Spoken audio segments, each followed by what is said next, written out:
Pemirsa, warga di Palangkaraya, Kalimantan Tengah menggelar sholat istisqo atau sholat meminta hujan pada Minggu pagi. Ya, doa bersama digelar di tengah karhutla dan kabut asap yang masih melanda sejumlah wilayah.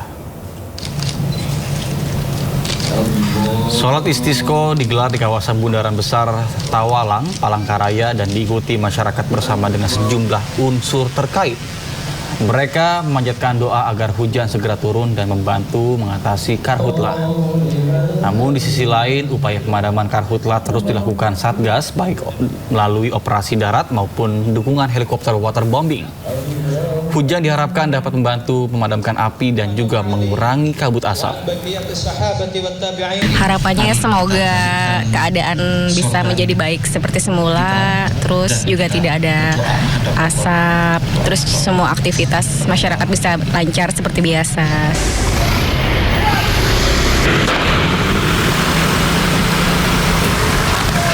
Polisi melepaskan tembakan peringatan ke udara untuk membubarkan kelompok pemuda yang diduga hendak melakukan tawuran di Jalan Rapocini, Kota Makassar, Sulawesi Selatan.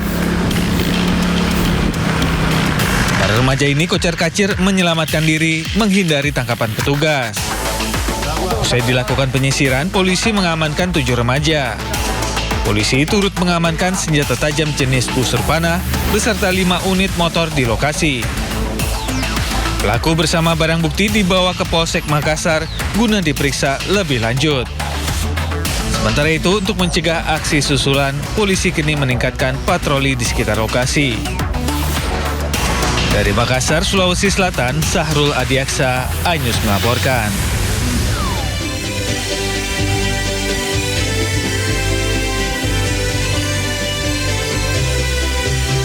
Halo, selamat pagi.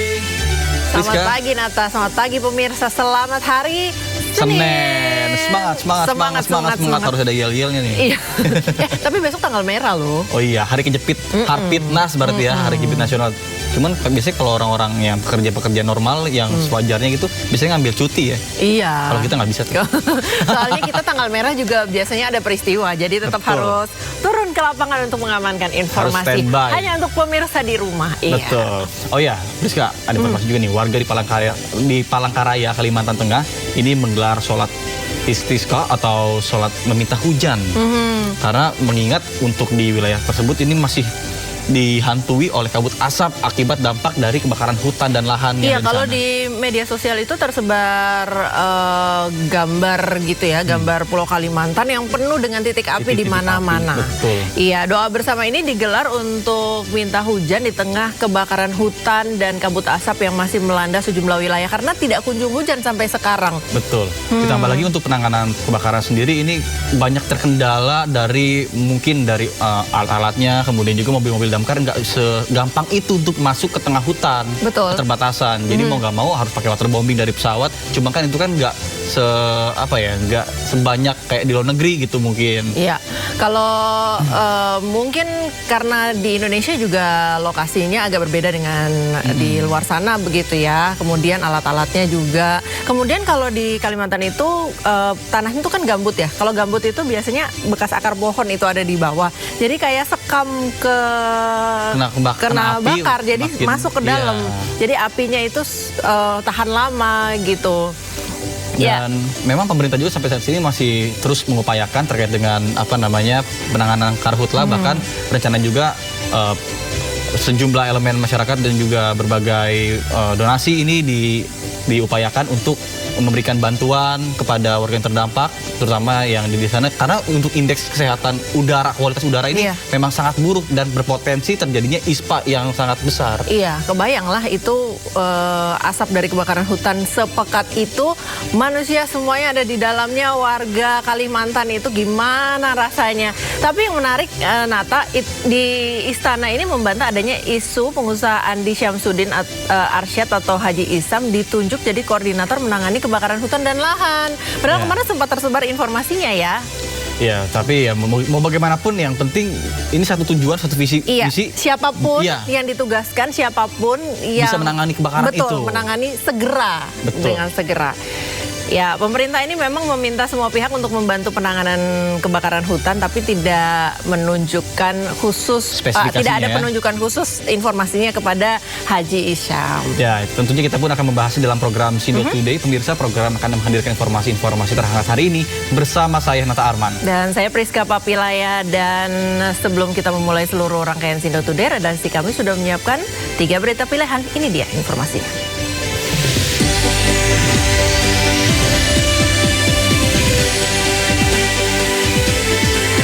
Warga Kalimantan Tengah menggelar sholat istiqo, berdoa kepada Tuhan agar kesengsaraan kebakaran hutan dan lahan cepat berlalu.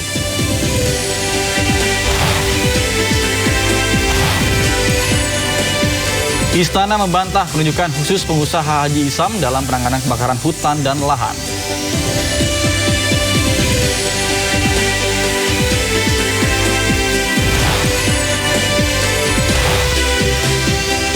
Nama ex-kepala Badan Gizi Nasional Nanik SD yang disebut dalam sidang terdakwa kasus dugaan korupsi MBG Lodewijk Posum.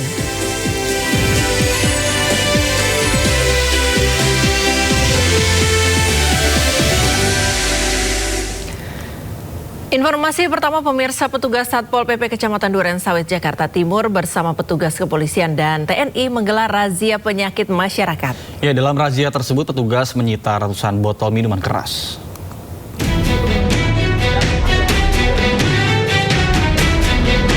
Petugas Satpol PP Kecamatan Durensawit bersama petugas kepolisian dan TNI menggelar razia di sejumlah toko yang menjual minuman keras.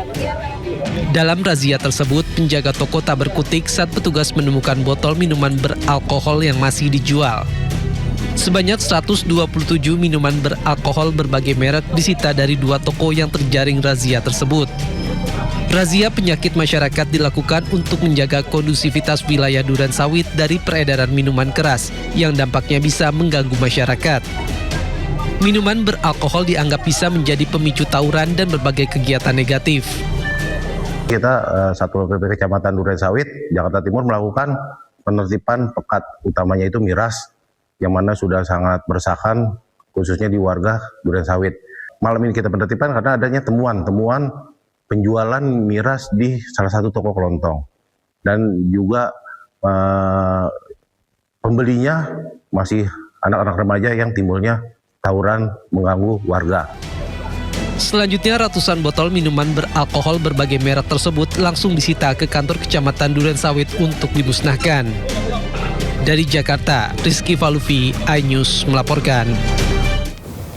Pemirsa, akibat jembatan ambruk, truk bermuatan pasir terjun ke sungai di Pandeglang, Banten. Ya, karena tidak ada akses jalan lain, aktivitas warga pun lumpuh.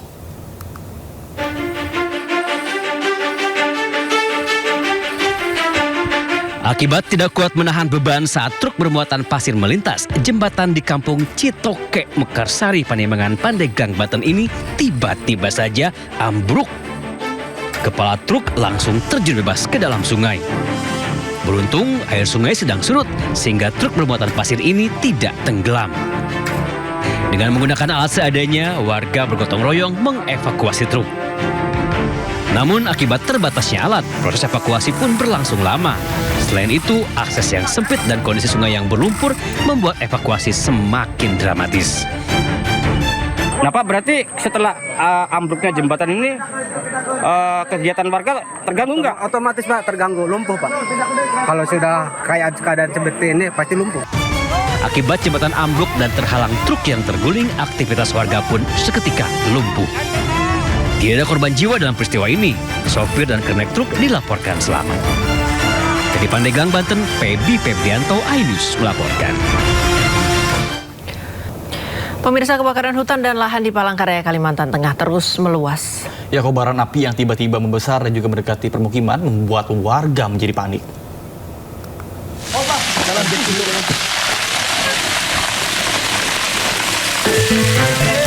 Di tengah musim kemarau, kebakaran hutan dan lahan di Palangkaraya, Kalimantan Tengah terus meluas pada Minggu malam.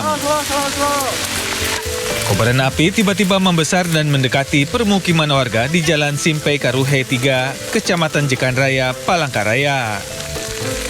Mengetahui api semakin mendekat, warga sekitar panik dan berhamburan keluar rumah. Petugas pengendalian kebakaran hutan dan lahan dari Dinas Kehutanan Provinsi Kalimantan Tengah yang tiba di lokasi langsung berupaya memadamkan api. Petugas mendatangkan mobil tangki untuk menyuplai air karena sumber air di sekitar lokasi kebakaran terbatas. Hingga tengah malam, petugas masih berjibaku memadamkan api yang membakar lahan. Iya, kekhawatiran warga itu kan karena di sini kan ada komplek perumahan juga dan api itu kan kelihatan besar dan takutnya menyebar ke arah dan ada angin juga kan. Sangat terganggu karena mengganggu pernapasan terutama anak-anak.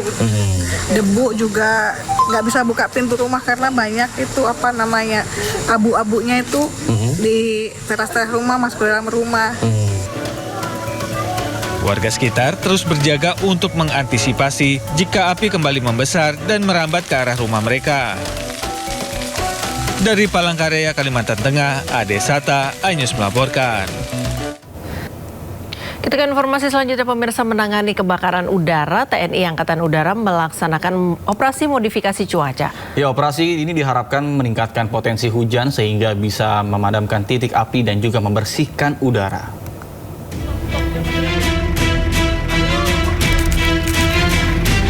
Dengan menggunakan pesawat Kasa NC-212, TNI Angkatan Udara menjalankan misi modifikasi cuaca di wilayah Ibu Kota Nusantara IKN. Tahap pertama, pesawat membawa 800 kg garam NaCl untuk disemai pada wilayah dengan jarak 10 hingga 25 mil dari IKN. Penyemaian dilakukan di sejumlah titik yang telah ditentukan mencakup wilayah sektor utara hingga barat laut IKN dengan mempertimbangkan perkembangan awan dan kondisi cuaca di sepanjang jalur penerbangan. Operasi modifikasi cuaca ini dilaksanakan TNI Angkatan Udara berkoordinasi dengan BMKG Pusat, BNPB Provinsi Kalimantan Timur, dan Otorita Ibu Kota Nusantara. Diharapkan dengan modifikasi cuaca ini bisa segera meningkatkan potensi hujan sehingga bisa memadamkan titik-titik api kebakaran serta membersihkan udara dari kabut asap. Pemirsa, di tengah kepungan asap akibat kebakaran hutan dan lahan, warga Sampit, Kalimantan Tengah bertahan di rumah mereka. Ya, para warga mulai terserang penyakit pernafasan akibat kepulan asap karhutla.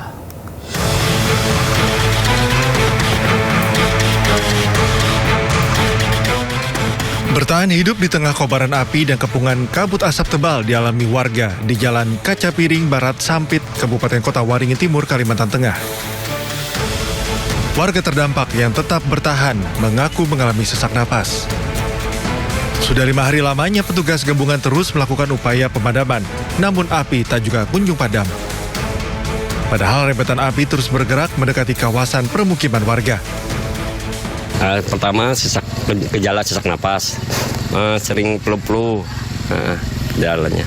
Sakit kepala mungkin sakit kepala, pokoknya intinya sesak napas lah. Situasi yang sama juga dirasakan warga lainnya di kawasan ini meskipun kabut asap terasa lebih tipis.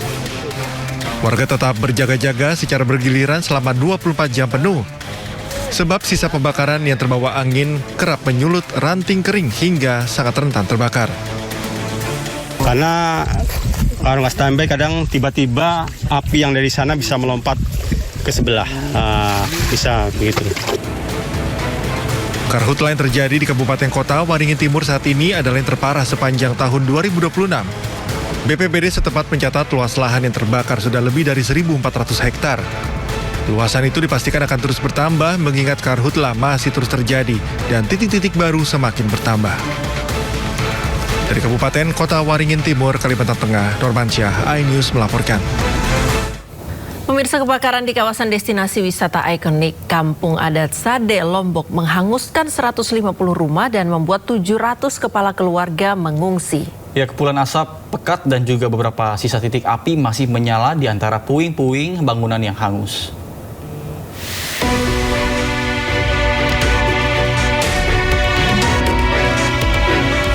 Duka mendalam menyelimuti kawasan destinasi wisata ikonik Kampung Adat Sade, Desa Rembitan, Kecamatan Pujut, Kabupaten Lombok Tengah, Nusa Tenggara Barat.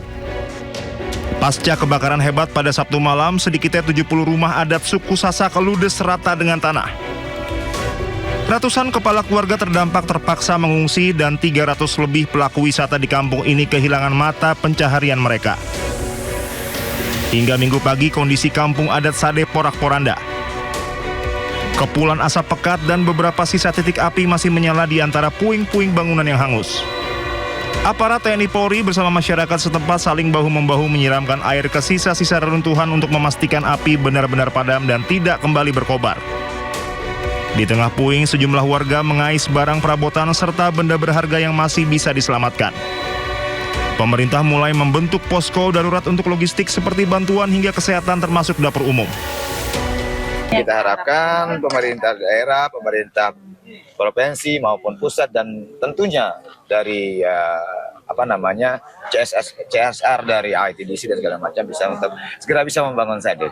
Karena dengan adanya musibah ini ada 320 pelaku wisata kami yang hari ini kehilangan lapangan pekerjaan. Warga sangat berharap bantuan segera menyasar para korban, baik berupa kebutuhan pokok, pakaian, tenda pengungsian, hingga langkah pemulihan kawasan cagar budaya ini. Pihak berwenang kini masih melakukan pendataan total kerugian material, serta menyiagakan posko darurat di sekitar kawasan wisata Desa Adat Sade. Dari Lombok Tengah, Emma Widiawati, iNews melaporkan. Pemirsa, kebakaran hutan dan lahan saat musim kemarau dan cuaca panas di Palangkaraya, Kalimantan Tengah terus terjadi. Ya, petugas berjibaku melakukan pemadaman lebih dari 5 hektar lahan yang terbakar di tengah kabut asap yang pekat.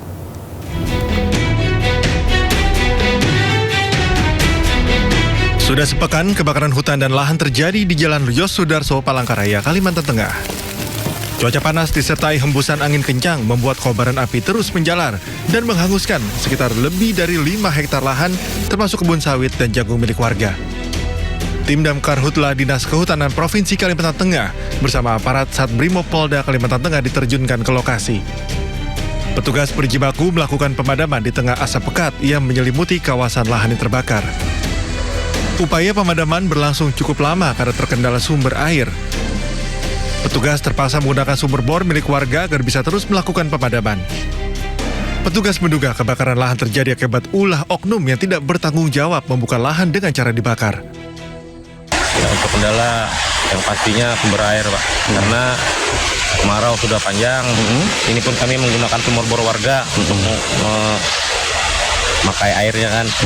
Jadi alhamdulillah untuk sumber bor aman. Akibat kebakaran lahan ini, kabut asap menyelimuti kawasan Jalan Yosudarso, ujung Palangkaraya, mengganggu jarak pandang. Dari Palangkaraya, Kalimantan Tengah, Ade Sata, iNews melaporkan. Pemirsa, Presiden Prabowo Subianto juga meminta aparat untuk menyelidiki dalang di balik kebakaran hutan dan lahan. Ya, 4 perusahaan diduga bertanggung jawab atas kebakaran yang terjadi di penjuru Kalimantan.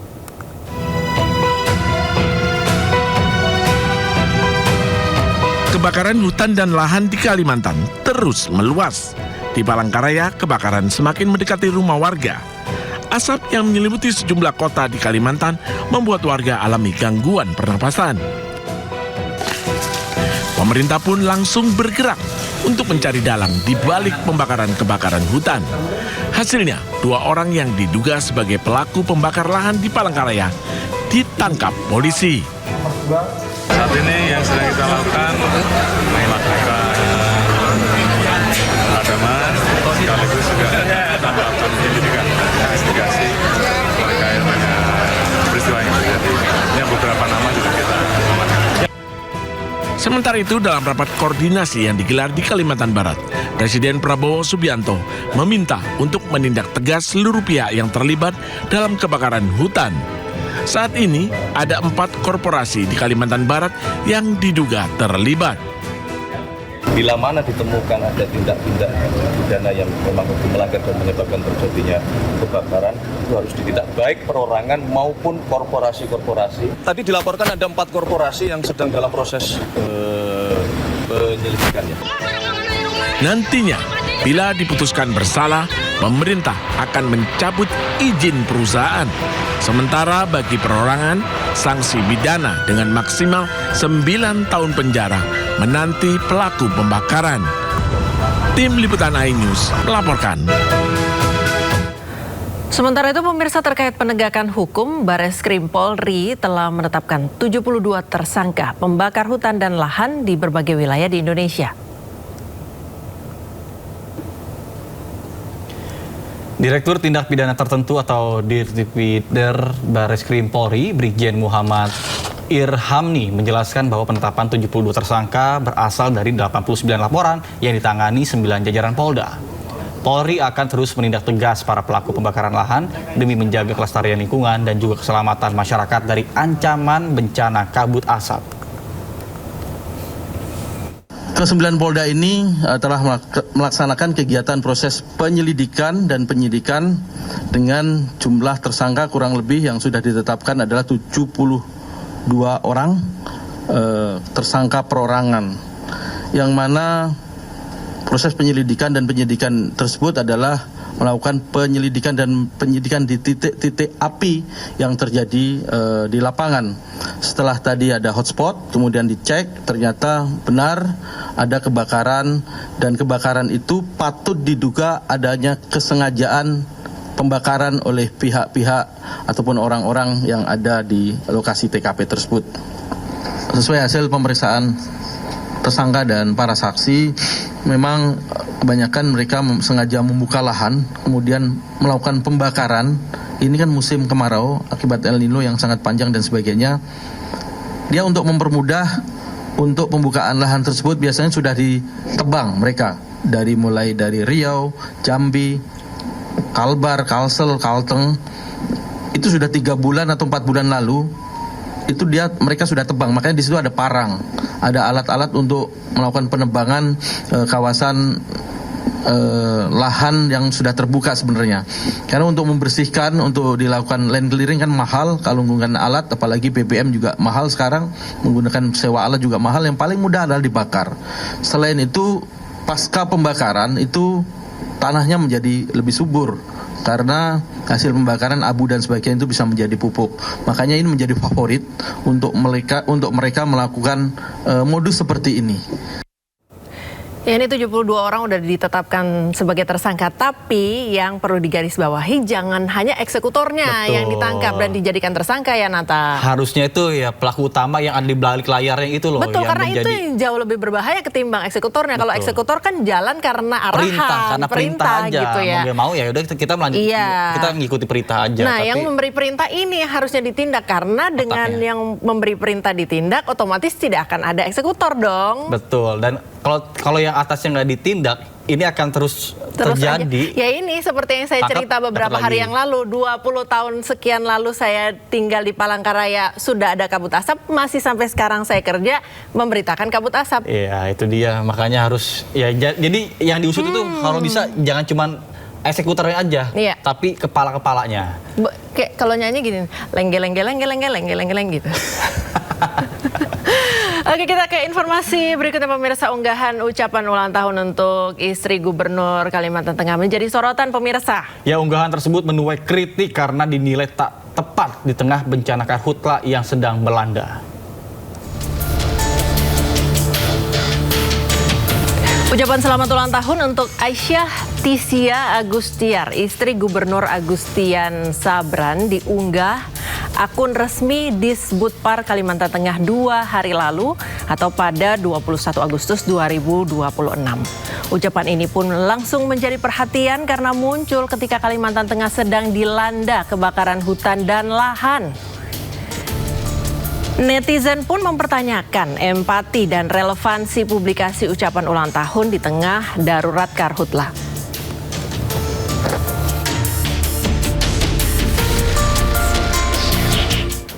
Sebenarnya ulang tahun nggak dilarang ya, tapi ucapan ulang tahunnya itu loh ya di tengah kalau misalnya korban kebakaran lahan yang lagi sesak napas ngelihat itu di poster-poster, di posting-posting di media sosial tuh gimana perasaannya coba ya? Maksudnya kalau ulang tahun aja dirayakan secara pribadi aja, jauh usah digembor-gemborin keluar. Iya, apalagi kan dengan momen seperti ini. Iya. Betul. Ya, pemirsa, sementara itu Istana membantah adanya isu pengusaha Andi Syamsuddin Arsyad atau Haji Isam yang ditunjuk jadi koordinator menangani kebakaran hutan dan lahan. Ya, pemerintah memang meminta semua pihak membantu penanganan karhutla, namun tidak ada penunjukan khusus ke Haji Isyam.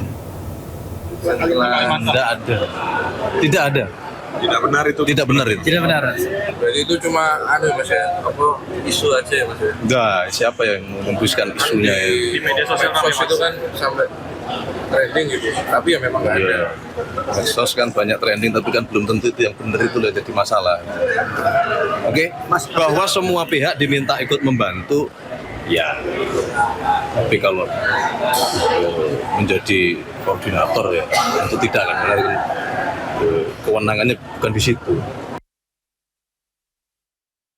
Pemirsa, titik api kebakaran lahan gambut di Kabupaten Pelalawan Riau terus bertambah. Ya, selain di Kecamatan Kerumutan, kebakaran hebat juga terjadi di lahan gambut yang berlokasi di ibu kota kabupaten. Waduh, kondisi api di kilo 12 semakin besar ini. Sudah semakin dekat ke jalannya, sekitar 30 meter, 20 meter lagi nih. Tim pemadam kebakaran dari perusahaan berjibaku memadamkan api yang melahap lahan gambut milik warga di Desa Rantau Baru, Kabupaten Pelalawan Riau. Dari Minggu siang hingga tengah malam, tim damkar berusaha menghambat gerak kobaran api yang melahap pohon sawit dan semak belukar. Petugas damkar memprediksi lahan yang terbakar sudah lebih dari 10 hektar. Luasnya lahan yang terbakar membuat tim damkar kewalahan memadamkan kobaran api. Di Rantau Baru, Bang. Kecamatan Pangkalan Kerinci kayaknya. Ini lahan siapa nih? Masyarakat ya, Bang. Lahan masyarakat. Ini ada berapa hektar nih terbakar nih? Anggaran 10 lah. 10 hektar ya? 10 hektar. Kurangnya personil dan sulitnya mendapatkan sumber air membuat kobaran api masih belum bisa dijinakan. Dari Kabupaten Pelalawan Riau, Diki Kurniawan, Anyus melaporkan. Tidak hanya di Kalimantan, pemirsa, kebakaran hutan dan lahan juga terjadi di sejumlah titik di wilayah Nabire, Papua. Ya, TNI pun berupaya memadamkan api yang dengan cepat meluas. Kebakaran mulanya diperkirakan terjadi pada Jumat sore waktu setempat berdasarkan informasi dari warga sekitar. Kepulan asap menyelimuti sebagian wilayah kota Nabire dan juga mengganggu aktivitas warga. Pemadam kebakaran, TNI Angkatan Darat, BNPB dan juga BPBD Provinsi Papua berupaya memadamkan api di lokasi kejadian. Sebanyak 70 personil TNI dari Yonif TP804 juga dikerahkan bersama dengan 2 unit truk tangki air menuju ke titik kebakaran terbesar di kawasan Jalan Poros, Kampung Waroki, Distrik Nabire Barat, Kabupaten Nabire, Papua Tengah. Kebakaran juga mulai mendekati bangunan sekolah. Bahkan kobaran api akhirnya mampu dipadamkan di lokasi tersebut, namun warga tetap diminta waspada karena karhutla masih berpotensi selama musim kemarau. Disinilah tempat yang terjadi pusat kebakaran di sini. Apinya banyak menuju ke kota. Di sepanjang kanan kiri jalan kita bisa saksikan kurang lebih sekitar 1 kilo kejadian kebakaran, termasuk di Waroki Jalan Bawah. Dan hari ini kami cukup tertolong dibantu, di mana dari Korem membantu kita dengan pasukan yang ada, Kodim, Yon PP 804. Terbakar selama 2 hari, titik api baru kembali muncul di Taman Nasional Waikambas, Lampung Timur, Lampung. Ya, kali ini api melahap lahan gambut yang berada di wilayah Desa Braja Luhur, Kecamatan Braja Selebah, Kabupaten Lampung Timur.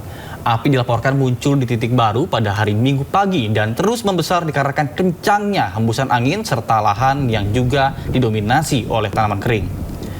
Ratusan personel gabungan pun diterjunkan, kemudian proses pemadaman mengalami kesulitan lantaran lokasi yang sulit dijangkau dan harus menyeberangi sungai, sehingga mobil pemadam kebakaran tidak dapat masuk ke dalam lokasi.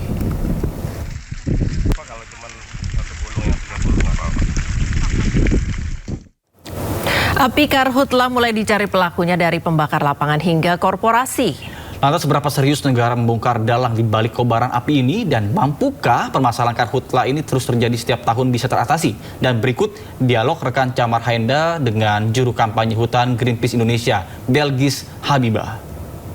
baru saja diumumkan Polri soal penetapan 72 orang sebagai tersangka pembakar hutan. Nah, sejauh ini bagaimana tanggapan Anda soal penegakan hukum kasus karhutla? Ini sebenarnya pembahasan yang menarik gitu ya, yang selalu terjadi. Mungkin saya akan kembalikan ke 2 tahun lalu ada 11 orang warga Sumatera Selatan yang kemudian menggugat korporasi yang konsesinya terbakar gitu. Tapi sampai hari ini sebenarnya kami masih menunggu kasasinya seperti apa, karena kemudian 11 orang warga ini dianggap tidak punya legal standing gitu ya, padahal sudah jelas bahwa konsesi perusahaan ini, 3 perusahaan yang digugat oleh warga ini mengalami kebakaran berulang di 2019, di 2023 gitu. Bahkan di tahun ini pun ternyata konsesinya mengalami kebakaran lagi gitu. Jadi sebenarnya ini juga pertanyaan kepada negara gitu ya, bagaimana kemudian negara melakukan penegakan hukum yang jelas korporasi dan konsesinya mengalami kebakaran berulang gitu. Baik, di beberapa tanggapan netizen ya berkaitan dengan apa yang tadi sudah disampaikan, apakah Anda melihat ketimpangan hukum antara pelaku perorangan dengan korporasi? Ada indikasi bahwasanya tumpul untuk korporasi tapi tajam untuk pelaku perorangan. Sejauh ini memang seperti itu. Yang paling sering disalahkan adalah masyarakat gitu ya, bahwa masyarakatlah yang membakar dibandingkan dengan korporasi yang kemudian konsesinya mengalami kebakaran berulang gitu. Kayak misalkan kayak tadi gitu ya, dia udah terbakar di 2015, kemudian dapat sanksi denda gitu, belum dibayar atau bahkan sudah dibayar, kemudian di 2019 dan 2023 mengalami kebakaran berulang, tapi nggak ada penegakan hukum yang lebih lanjut dan bahkan sampai misalkan izin konsesinya tuh dievaluasi dan dicabut gitu. Itu juga sebenarnya adalah pertanyaan. Sedangkan kalau masyarakat mereka kemudian dapat sanksi pidana yang cukup keras. Artinya sebenarnya proses penindakan hukumnya juga masih tumpul ketika masyarakat sangat cepat sekali prosesnya, tapi ketika korporasi prosesnya panjang dan berbelit begitu. Ancaman hukumannya 9 tahun penjara. Setiap musim karhutla banyak pelaku di lapangan yang ditangkap, tapi rasa-rasanya sulit menetapkan tersangka dari pihak korporasi. Anda punya tanggapan terkait dengan hal ini? Ini kita nggak bisa melihat dari satu sudut pandang begitu ya. Kenapa kemudian masyarakat paling sering dikenakan atau enggak dalam konteks hukum mereka paling sering mendapatkan hukuman gitu ya dalam konteks pidana. Sebenarnya begini, akar masalah karhutla di Indonesia terutama adalah kerusakan lahan gambut gitu. Dulu masyarakat ini punya kultur gitu ya membakar lahan, tapi saat itu kondisi gambutnya masih baik gitu, masih alami, masih basah. Tapi ketika lahan gambut dibebani izin dan untuk bisa ditanami, maka ada proses kanalisasi untuk mengeringkan gambut ini, dan itu dilakukan oleh korporasi. Gambut ini sebuah ekosistem yang utuh gitu, ketika dia dikeringkan di satu sisi maka dia akan kering secara keseluruhan, dan itu yang bisa melakukan hanya korporasi karena mereka melakukan kanalisasi besar-besaran. Pemirsa, akibat berkendara dengan kecepatan tinggi, 2 angkutan umum di Depok, Jawa Barat beradu banteng. Ya, akibatnya 1 sopir meninggal dunia.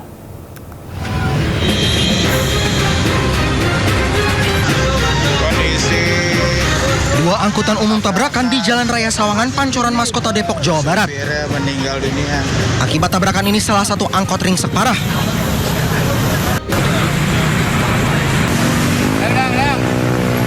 Tidak hanya itu, sang sopir meninggal dunia di tempat kejadian akibat terjepit badan mobil angkot yang ringsek. Dia dari Depok, langsung nganen aja, dianya nabrak saya. Emang nggak apa-apa, berhenti saya. Kecepatannya emang kenceng, Bang? Kenceng. Abang bawa penumpang? Bawa. Selain 1 orang tewas, 2 diantaranya mengalami luka dan langsung dilarikan ke rumah sakit terdekat. Sementara insiden ini langsung ditangani pihak unit laka Satlantas Polres Metro Depok. Dari Depok, Jawa Barat, Yung Rizky, iNews melaporkan. Hendak menuju ke lokasi kebakaran, 1 unit armada pemadam kebakaran Kabupaten Polewali Mandar, Sulawesi Barat mengalami kecelakaan dan terguling di Jalan Trans Sulawesi. Ya, sebanyak 8 petugas termasuk supir mengalami luka serius. Ini kasih naik, tolong kasih naik, Pak. Inilah detik-detik sejumlah personel damkar Polewali Mandar bergeletakan di badan jalan usai armada pemadam kebakaran yang mereka tumpangi terguling di Jalan Trans Sulawesi, Desa Tumpiling, Kecamatan Wonomulyo, Polewali Mandar, Minggu siang. Kecelakaan bermula saat petugas damkar menerima laporan kebakaran di wilayah Kecamatan Wonomulyo. Petugas kemudian berangkat menggunakan 2 unit armada yang melaju secara beriringan menuju lokasi kebakaran. Saat dalam perjalanan, salah satu armada damkar berusaha mendahului kendaraan di depannya. Namun sebuah mobil tiba-tiba berpindah jalur karena hendak mendahului kendaraan lain di depannya. Sopir damkar berusaha menghindar dan kehilangan kendali, terguling dan membuat sejumlah personel yang berada di atas armada terjatuh ke badan jalan. Anggota saya buang sementara di... 7 personel mengalami luka-luka, sedangkan sopir damkar mengeluhkan sesak di bagian dada akibat terhempas saat armada terguling. Di jalan kami mendapati musibah. Salah satu unit kami mengalami kecelakaan dan seluruh rekan teman-teman kami yang berada di belakang itu mengalami luka ringan, luka berat. Berapa orang? Personil kami ini ada 7 orang yang mengalami luka berat. Petugas telah melakukan olah tempat kejadian perkara serta memeriksa sejumlah saksi untuk mengetahui penyebab pasti kecelakaan. Polisi juga mengamankan mobil yang diduga terlibat dalam kecelakaan untuk kepentingan penyelidikan lebih lanjut. Dari Polewali Mandar, Sulawesi Barat, Uzair Zainal, iNews melaporkan.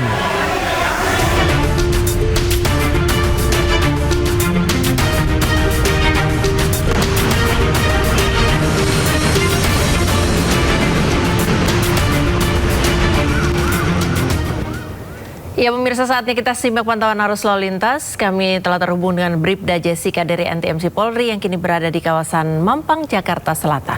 Ya baik, selamat pagi. Bagaimana pantauan lalu lintas dari tempat Anda melaporkan? Silakan.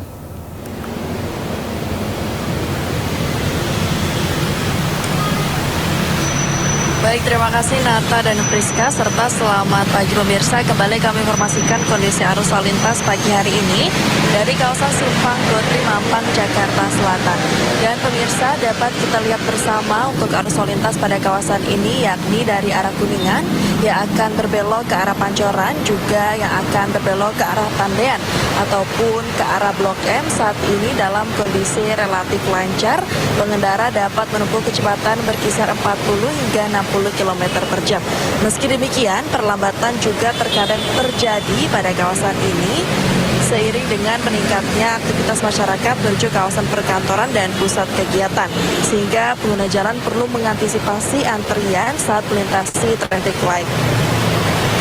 Sementara itu untuk kendaraan dari arah Tandean yang akan menuju ke arah Kuningan saat ini ramai lancar, sedangkan yang akan mengarah ke Warung Bunci terlihat adanya perlambatan juga menjelang traffic light yang tidak begitu panjang didominasi oleh sepeda motor. Perlu kami ingatkan kepada setiap pengendara sepeda motor baik pengemudi maupun penumpang wajib menggunakan helm berstandar nasional untuk menjamin keselamatan saat berkendara. Sedangkan untuk arus lalu lintas dari arah Warung Bunci sendiri yang akan menuju ke Tandean masih dapat bergerak lancar dengan kecepatan 40 hingga 60 km per jam yang didominasi sepeda motor dan juga kendaraan roda 4 milik pribadi. Dan juga pemirsa, di kawasan ini juga terkadang melintas kendaraan besar seperti truk logistik juga bus dalam kota. Untuk itu kami himbau kepada setiap pengendara agar dapat mengkondisikan laju maksimal dan menjaga jarak aman kendaraan Anda. Secara umum untuk situasi arus lalu lintas pada kawasan ini memang terjadi peningkatan namun masih berlangsung ramai lancar. Kepada setiap pengendara juga antisipasi terhadap adanya perlambatan dan perhentian pada traffic light serta tidak melanggar traffic light dikarenakan adanya pertemuan arus atau persimpangan pada kawasan ini. Para pengendara juga diharapkan memilih lajur sesuai dengan tujuan sejak sebelum memasuki persimpangan agar tidak terjadi berpindah lajur secara mendadak. Dan perlu kami informasikan berdasarkan data RSMS Korlantas Polri, angka kecelakaan lalu lintas di seluruh Indonesia dalam kurun waktu 1x24 jam sudah terjadi 182 kasus laka lantas dengan rincian 19 meninggal dunia, 24 luka berat dan 213 luka ringan. Dari 183 kasus laka lantas tersebut, 60% terjadi pada waktu siang hari. Penyebab laka mayoritas dikarenakan pengemudi ceroboh terhadap lalu lintas dari arah depan dan gagal menjaga jarak aman, dan 58 laka terjadi karena pengemudi ceroboh terhadap lalu lintas dari arah depan. Untuk itu, pemirsa, mari kita tertib berlalu lintas untuk ciptakan keamanan, kelancaran, dan ketertiban arus lalu lintas. Untuk kondisi arus lalu lintas lengkapnya, Anda dapat menghubungi call center kami di 1500669 atau bisa cek Instagram kami di @korlantaspolri.ntmc. Stop pelanggaran, stop kecelakaan, keselamatan milik kita bersama. Salam presisi dan kembali ke studio. Baik, terima kasih Bribda Jessica atas laporan dari kawasan Mampang, Jakarta Selatan. Selamat bertugas kembali dan salam presisi.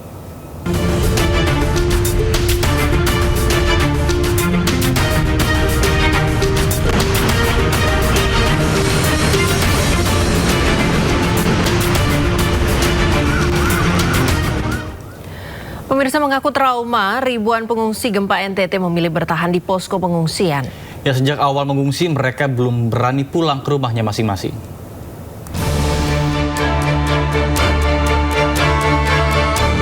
Lebih dari 1.300 pengungsi masih bertahan di tenda-tenda pengungsian di Gor Samador, Maumere, Kabupaten Sika, Nusa Tenggara Timur. Mereka masih takut kembali ke rumah karena trauma dan khawatir terjadi gempa susulan. Salah satu pengungsi yang bertahan dari hari pertama adalah Yanti. Kebutuhan anak-anak kita juga pakai uang pribadi. Makanya kita ke sana ke sini jual ikan, pagi pulang, biasa pagi pulang sore, kadang pulang malam karena kita di pasar sana sampai jam 10 malam. Biasa jam 10 malam kita pulang ke tenda. Iya, belum berani pulang karena kita masih was-was. Takutnya ada mana lagi kita ada anak bayi. Yanti dan pengungsi lainnya tetap beraktivitas bekerja sesuai profesinya masing-masing. Namun untuk bermalam, para pengungsi masih memilih tinggal di posko pengungsian. Sejak awal didirikan, posko di Gor Samador terus menerima bantuan dari berbagai pihak. Namun, para korban meminta agar donatur juga memberikan bantuan makanan dan perlengkapan bayi untuk anak-anak mereka. Perlunya perhatian dari pemerintah terkait dengan seperti apa penanganannya nanti terhadap korban-korban gempa khususnya di Kabupaten Maumere ini, terlebih untuk kebutuhan pengungsi, kemudian juga untuk rehabilitasi dan juga mungkin pembangunan serta renovasi bagi rumah-rumah mereka yang hancur akibat gempa yang terjadi beberapa waktu lalu. Dari Kabupaten Maumere, Nusa Tenggara Timur, Muharlin Muhammad Hoirudin Ainys melaporkan. Pemirsa, sebanyak 2 ton bantuan siap diterbangkan ke daerah ND dan Maumere. Ya, nanti bantuan langsung didistribusikan ke daerah-daerah terdampak gempa. Insya Allah 2 pesawat ini akan berangkat menuju ke ND dan Maumere. Masing-masing pesawat membawa berat barang sekitar 1.000 atau 1 ton. Sehingga total pagi ini kita berangkatkan 2 ton menuju ke ND dan ke Maumere. Setelah itu, setelah sampai di ND dan Maumere, personel kami yang ada di posko Aju sudah standby dan siap mendistribusikan ke tempat-tempat tujuan. Yang kami masukkan tujuan adalah sasaran atau lokasi-lokasi yang memang terdampak bencana atau gempa yang kemarin terjadi di Flores, kira-kira 7,7 skala Richter, dan ini lokasi ini memang kami pilih yang terdampak cukup parah. Badan Nasional Penanggulangan Bencana BNPB mencatat jumlah korban meninggal akibat gempa bumi yang melanda Nusa Tenggara Timur mencapai 91 jiwa. Ya, angka ini bertambah 4 jiwa dibandingkan data sehari sebelumnya. Saat ini, hingga pukul 16 waktu Indonesia bagian Barat, Minggu 23 Agustus 2026, jumlah korban meninggal sebanyak 91 jiwa atau bertambah 4 jiwa dari hari sebelumnya. Dengan rincian Manggarai 32 jiwa, Manggarai Timur 31 jiwa, Sika 6 jiwa, ND 2 jiwa, Manggarai Barat 1 jiwa, Nagekeo 14 jiwa, Ngada 5 jiwa. Adapun luka akibat gempa bumi ini sebanyak 1.286 jiwa. Manggarai Timur merupakan kabupaten yang mengalami luka yang paling banyak sebesar 643 jiwa. Kemudian disusul Manggarai Barat sebanyak 504 jiwa. Saat ini, data pengungsi yang ada di pada kami bertambah lagi menjadi 161.084 jiwa. Adapun 3 kabupaten yang paling tinggi adalah Kabupaten Manggarai, pengungsinya sebanyak 46.519 jiwa. Kabupaten Nagekeo 34.256 jiwa dan Kabupaten Manggarai Timur 31.372 jiwa. Pemirsa, Menteri Desa dan Pembangunan Daerah Tertinggal Yandri Susanto menyampaikan langkah pemerintah dalam menangani dampak bencana di desa. Ya, pemerintah kini mulai memetakan kerusakan dan juga kondisi warga yang terdampak. Diselat pelantikannya sebagai Ketua Umum Ikatan Keluarga Seganti Setungguan, Yandri menyampaikan perkembangan penanganan dampak bencana di desa. Kementeriannya telah mengirim tim untuk melihat kondisi warga, sarana-prasarana, serta keberlangsungan pelayanan publik. Pemerintah kini mematangkan data tingkat kerusakan mulai dari rusak berat, rusak ringan, hingga kondisi yang mengalami kelumpuhan akibat bencana. Data tersebut akan dikoordinasikan dengan kementerian dan juga lembaga terkait. Kemudian hasil pendataan akan menjadi dasar untuk menyusun langkah pemulihan, termasuk sarana-prasarana dan juga pelayanan publik di desa terdampak. Biasanya Kementerian Desa itu pasca bencananya. Karena kalau sedang daruratan kan ada BNPB, ada PU, dan kementerian terkait yang lainnya. Tentu sekarang kami juga sudah kirim tim untuk melihat terutama yang ada di desa-desa. Bagaimana dampak bencana itu dengan warga di desa, termasuk sarana prasarananya, keberlangsungan pelayanan publik di desa, itu sedang kita matangkan. Nanti biasanya kami akan melakukan koordinasi lintas sektoral, ya. Informasi lainnya pemirsa, gara-gara memasang 7 baliho ucapan selamat ulang tahun untuk Joko Widodo, Wali Kota Solo Respati Adi dilaporkan ke Kejari Surakarta. Respati diduga menyalahgunakan wewenang hingga dugaan korupsi.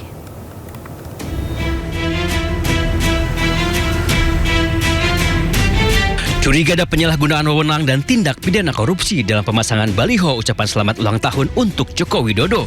Terima kasih Anda masih bersama kami di Sindo Today dan mohon maaf tadi sempat terjadi kendala gangguan teknis dan saatnya kita kembali lagi. Pemirsa, warga yang sedang beraktivitas di Hari Bebas Kendaraan hari Minggu kemarin dikagetkan dengan rombongan mobil mewah berplat khusus yang menerobos arena CFD. Hingga kini pemerintah Provinsi Jakarta maupun keterangan detail terkait peristiwa viral ini.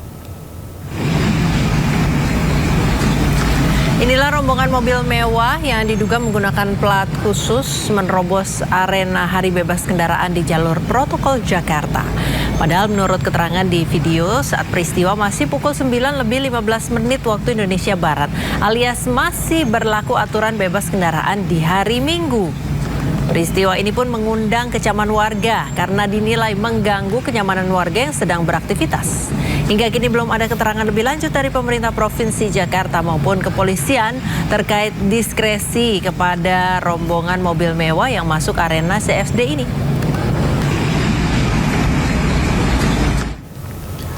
Pemirsa, Presiden Prabowo Subianto dan juga Presiden ke-7 Republik Indonesia Joko Widodo hadir dalam sebagai saksi di proses akad nikah Kepala Sekretaris Presiden Rizky Irmansyah dan juga Cika Yena Lovi di Jakarta. Kehadiran keduanya ini menjadi momen istimewa dalam pernikahan Rizky dan Cika. Suasana hikmat dan haru mewarnai prosesi akad nikah Kepala Sekretaris Presiden Rizky Irmansyah dan Cika Yena Lovi di Jakarta. Presiden Prabowo Subianto dan Presiden ke-7 Republik Indonesia Joko Widodo turut hadir dan menjadi saksi dalam proses akad nikah kedua mempelai.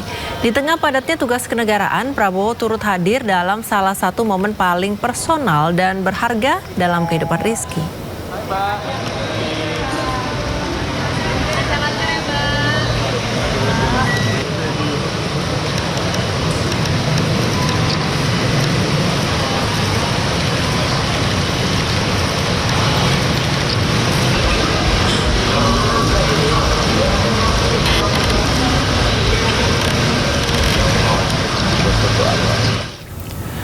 Pemirsa, warga kategori desil 9 dan 10 atau dengan pengeluaran lebih dari 2,2 juta per bulan bakal dilarang beli BBM Pertalite mulai akhir tahun ini. Ya, rencana pembatasan Pertalite berdasarkan kategori desil ini memicu polemik.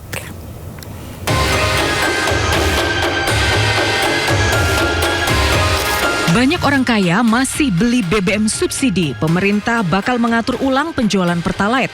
Rencananya warga sangat kaya dan super kaya yang berada di kategori desil 9 dan 10 bakal dilarang beli BBM Pertalite mulai akhir tahun ini.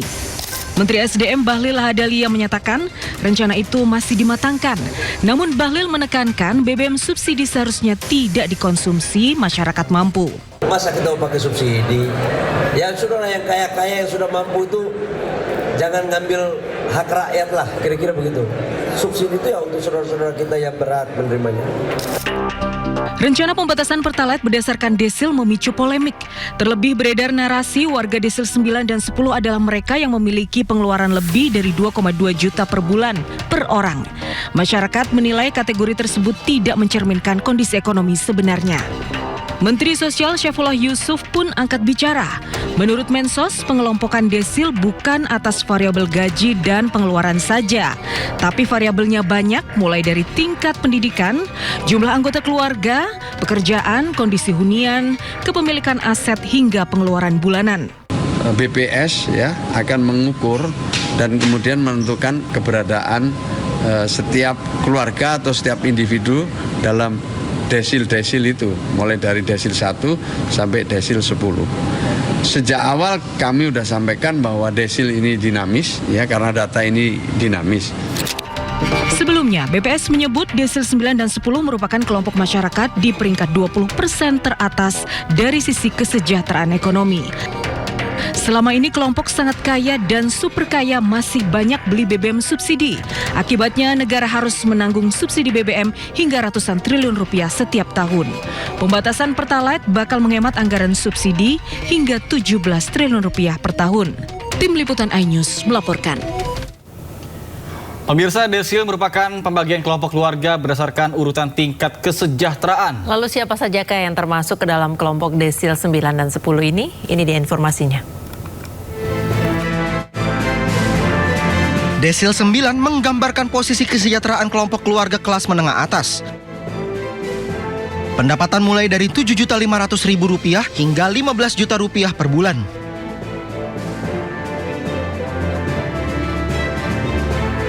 Sementara untuk desil 10 menggambarkan posisi kesejahteraan kelompok keluarga atas dengan pendapatan lebih dari Rp15 juta per bulan.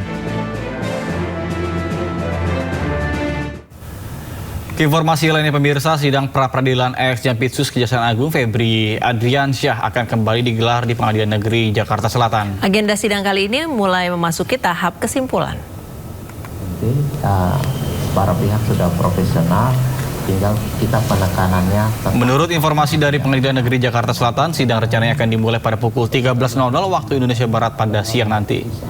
Dalam sidang pra-peradilan sebelumnya, kubu Febri mempersoalkan surat perintah penahanan tertanggal 24 Juli 2026 terkait dengan kasus dugaan TPPU. Tim kuasa hukum Febri Adriansyah juga meminta hakim menyatakan penahanan kliennya tidak sah dan memerintahkan pembebasan. Akhirnya berdasarkan undang-undang pembentukan peraturan perundang-undangan, diambillah. Pemirsa, untuk mengetahui suasana sidang di sana, kami sudah terhubung dengan rekan Indira Utomo dan juru kamera Leman yang kini berada di Pengadilan Negeri Jakarta Selatan. Selamat pagi Indira, apakah sidang sudah mulai dan apa agenda sidang hari ini? Ya, selamat pagi Nata, Priska dan juga pemirsa. Untuk sidang pra-peradilan yang diajukan Febri Adriansyah dengan nomor perkara 135 kembali digelar di Pengadilan Negeri Jakarta Selatan pada hari ini dengan termohon Jaksa Agung, kemudian Jaksa Agung Muda Tindak Pidana Khusus serta Kejaksaan Agung Republik Indonesia. Dan nantinya untuk sidang nomor perkara 135 rencananya akan dimulai pada pukul 10. Dan untuk pra-peradilan 135 ini diajukan untuk menguji sah atau tidaknya penetapan tersangka dalam kasus dugaan TPPU serta keabsahan tindak pidana penahanan yang dilakukan oleh Kejaksaan Agung. Dan nantinya sidang ini akan dipimpin oleh Hakim Tunggal dengan bernama Richard Edwin Basuki. Kemudian sebelumnya pada Jumat 21 Agustus 2026, sidang diagendakan menghadirkan ahli dari pihak pemohon yakni Febri Adriansyah. Dan di sana juga dibahas bahwa beliau merupakan mantan Dirdik Jampitsus, yakni Jasman Panjaitan. Ia memberikan keterangan semasa dulu mengenal Febri dan ia bertindak sebagai atasan, yakni menjabat Kepala Subdirektorat Tindak Pidana Korupsi. Jasman juga menjelaskan bagaimana mekanisme penanganan perkara berdasarkan pengalamannya selama menjabat menjadi Direktur Penyidikan Jampitsus. Dan beliau juga menggarisbawahi bahwa menurutnya laporan mengenai dugaan korupsi itu harus disusun di tingkat Kepala Subdirektorat, kemudian dijadwalkan ekspos. Dan ekspos ini merupakan salah satu tahapan penting yang cukup krusial untuk dilewati sebelum adanya penetapan tersangka. Dan Jasman juga menegaskan nantinya setelah ada ekspos itu nanti akan ada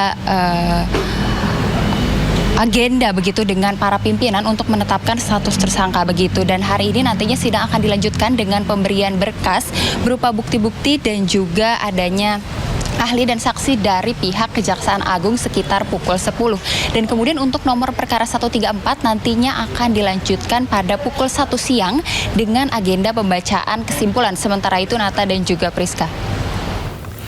Ya, baik, terima kasih Indira Utomo dan juru kamera Leman melaporkan langsung dari Pengadilan Negeri Jakarta Selatan. Selamat bertugas kembali. Ya, pemirsa, usai sudah Sindo Today hari ini dan jangan lupa Anda bisa mendapatkan informasi terkini dan terbaru di kanal YouTube Sindo News atau melalui portal menghadirkan berita daerah, nasional dan internasional lengkap di sindonews.com. Mewakili kerabat kerja yang bertugas, saya Nata Arman dan rekan saya Priska Papilyaya pamit undur diri. Terima kasih dan sampai jumpa.